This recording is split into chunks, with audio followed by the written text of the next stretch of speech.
Hello, everyone, and welcome back to the Far North Football Podcast.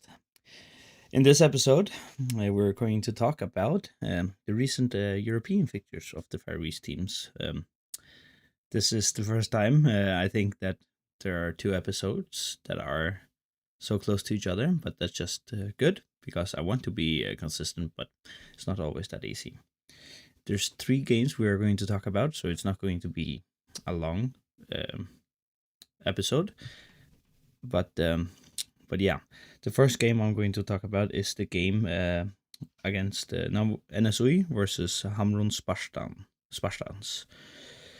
I don't really know the team from Malta, but I was here looking at the game because they played the game in Klaksvík, KU's home pitch and my hometown, and I must say I was a little bit surprised and disappointed in the end, actually, because first half NSÍ looked really, really strong. They came out and they had many chances. They could have scored more, but the end result finished 1-1. What I thought from the game is that what I saw is that this is not unrealistic for NSÍ to get past this team, actually, because they were not actually looking that great. But that means NSÍ has to stay focused for the entire game, because the first half they were really dominant, I think, had many chances and were dangerous from set pieces, and they scored a goal actually from a corner. Unfortunately for them, their left back, right back, I think, got injured in that game. But they had a replacement in Trinic. The other one that got injured is Alex Freyl, the Icelandic right back. So that's obviously not good for them. But the midfield and the attack looks strong and solid for NSÍ, as always, the same in the Faroese competition. The second half, I think the air went out of the balloon a little bit. They didn't seem as dangerous and effective at all. They kind of lost momentum in the second half, and the away game is going to be more tough because it's going to be in Malta and it's going to be way warmer than it was here. Even though it was great weather here, it was I think 16 degrees, which is really hot for the Faroe Islands. But in Malta, they should expect 30 degrees plus. So a better result in the Faroe Islands would have been preferable, but I don't think they are really disappointed about the result, but I think they will be a little bit disappointed, especially after being in front. Also on paper they were favorites for this home game, and I haven't looked for the away game, but I'm not thinking that they're going to be favorites for the away game. So yeah, it's kind of disappointing for them, but yeah, if they manage to hit the same form they did in the first half, I think this is a very realistic and achievable goal for NSÍ to manage to get past to the next phase of the Conference League, which would also be really great for the Faroese in general, because of the European points they get, and also that they could be seeded in the future. But to be seeded, they will have to start getting more wins. It's not enough to get a draw every now and then and not progress to the next round. You have to get a couple of wins in the bag. Next up, I'm going to talk about the Víkingur game. I didn't really see that game so much. I was looking at it on my phone while watching the NSÍ game, so it was really hard to get everything from both games, but what I saw is that Víkingur weren't that far behind. I think obviously Stjarnan from Iceland were the better team from what I saw. I didn't see the entire game, so I don't know exactly, but from what I saw, Stjarnan were dominant and had the ball most of the time. But I saw Víkingur have many chances, surprisingly, and maybe Stjarnan wasn't so dominant that I think they were, because I didn't really see the whole game. But Víkingur had many chances, and they scored a great goal, and they scored first, and it was a great goal from the young Aron Benjaminsen. But the problem from what I see from this game is mistakes, and that is what cost Víkingur this game, is mistakes. They conceded a goal just before halftime after penalties, and I think, yeah, obviously a penalty can happen in every game, but it's kind of disappointing not to be more careful, because they conceded 2 penalties actually, and I conceded a goal from both. So that's really disappointing that that penalties are the deciding factor here. I think they should have been a little bit more cold-headed. The first penalty that they conceded was the goalkeeper. I didn't see the second one, so I don't know exactly what happened there, so I can't really comment on that.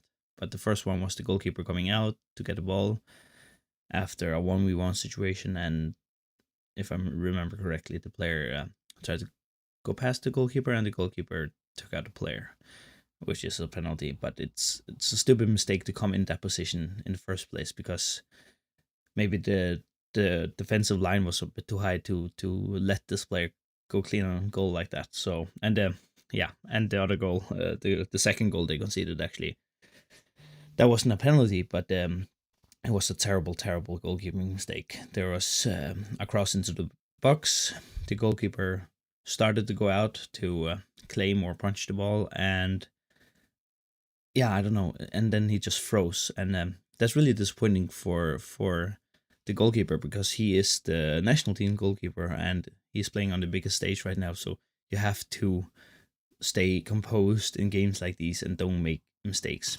And it's really harsh when goalkeepers make mistake, but that's their job to be, how do you say, composed and do not do mistakes in these games like this. But it happens, obviously it happens, but I'm just thinking, 3 mistakes, 3 goals. That's what cost Víkingur this game, actually. And a 3-1 victory for the Icelandic team. It's going to be really, really difficult for Víkingur to get this back, because they will also be playing in Klaksvík, so it isn't really their home ground, but it's still in the Faroe Islands.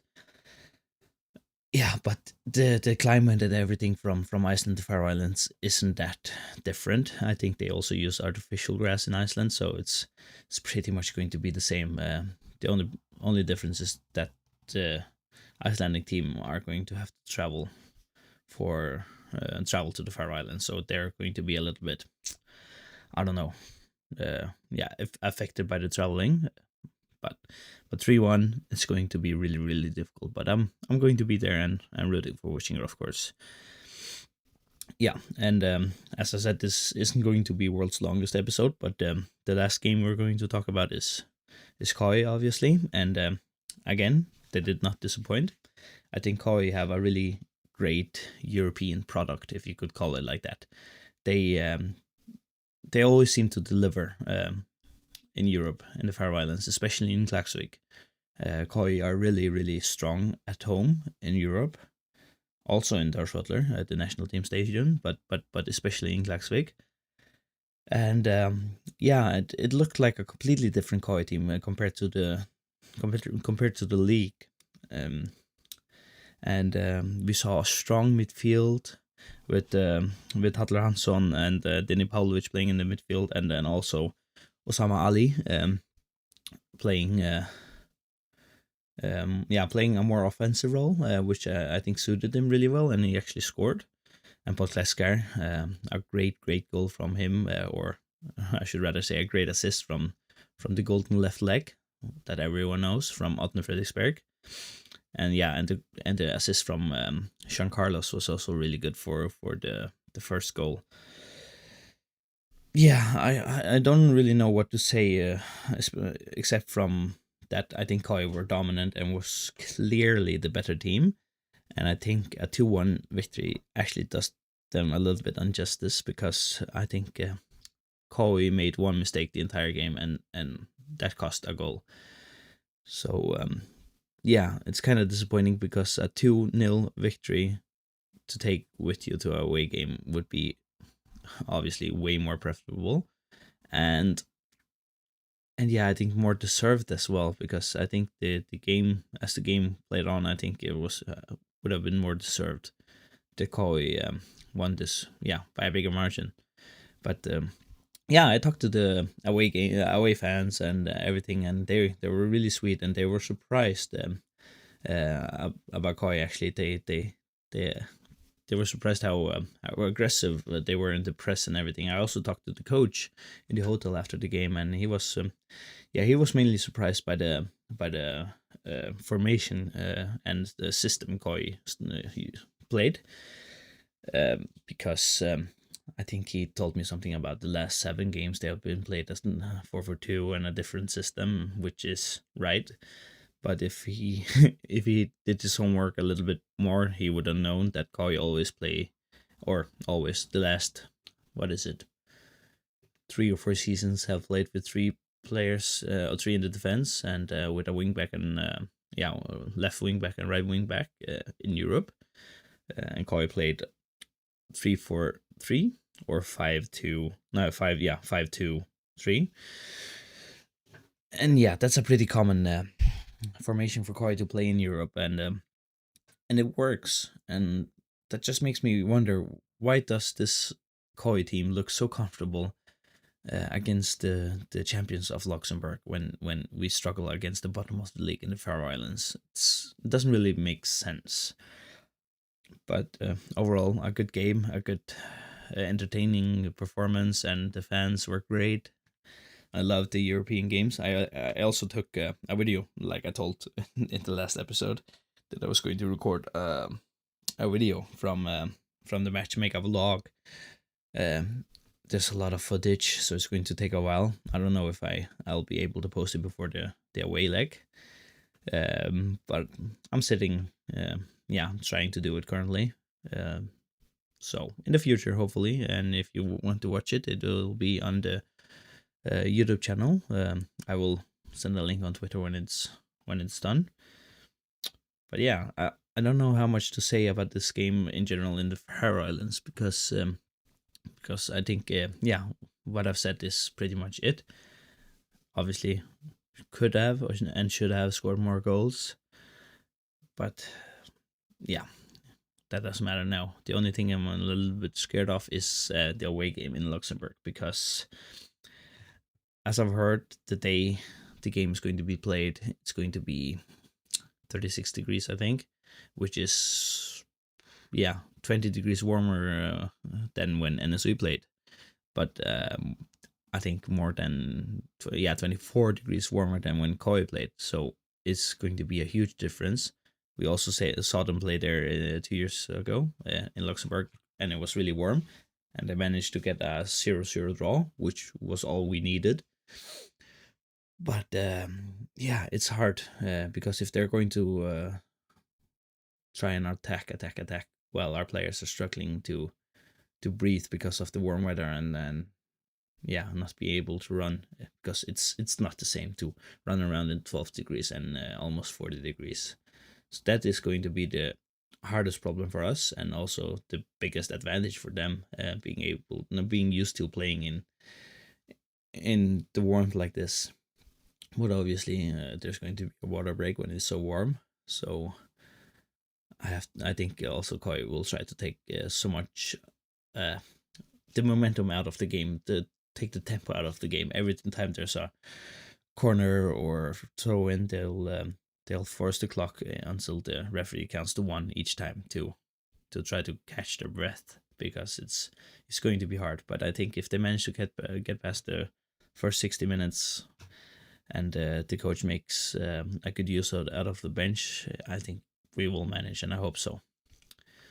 So yeah, that's all I had for this this episode. Talking about the European games. HB, obviously they will be playing in the second round, so we won't be talking about them yet. And also, no matter what, Koi will still have at least one more game in Europe, because of if they lose, they will go to the second round of the Conference League, and if they win, they will go to the the second round of the Champions League. And if we win this, we have one more game in the Champions League. If we win that, we are guaranteed at least a Conference League phase spot. So win in this game and the next game guarantees league phase. So it's important to get the win, and also winning comes down to the money. So yeah, that's all I have, and thank you really much for listening of this episode of the Far North Football Podcast, and I hope to see you again soon.